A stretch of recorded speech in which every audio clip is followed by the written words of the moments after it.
why did things get to this point? How could such a young nation have fallen into battle with itself so fast? Why were the North and South so opposed to each other? The issue of slavery, and thus the North versus South contention, can be blamed on vastly different cultural aspects of the two halves of America.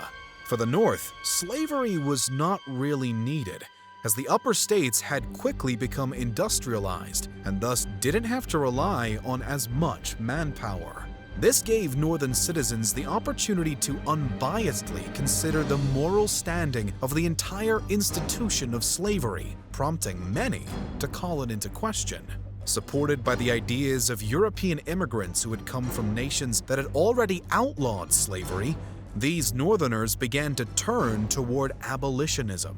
This was in total opposition to their fellow Americans down south, of course, but this was because the South had failed to industrialize as the North had. Instead, Southerners were more economically dependent on free labor for plantations and the like, which meant that their personal finances and way of life could be entirely affected by the banning of slavery, thus making it hard for a Southerner to even give the moral aspect a second thought, though some did and still supported the institution.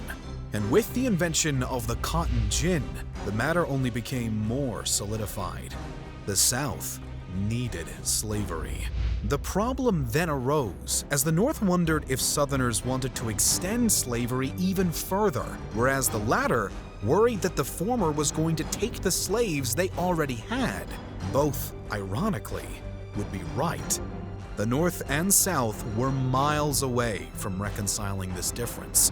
Debatably, there was also the issue of federal versus state rights, although this factor is hard to blame entirely. Not only did the later formed Confederacy have a shockingly large bureaucratic system for a collection of states who were opposed to overbearing federal governments, but there had also been previous opportunities, such as during the Nullification Crisis a few decades prior, for the South to go to war with the North, or at least raise more of a ruckus if state rights were the core issue. Still, it is true that many people at the time, particularly in the South, had more loyalty to their state than country as a whole, and state versus federal disconnect likely played somewhat of a role in tensions, even if second fiddle to the slavery argument.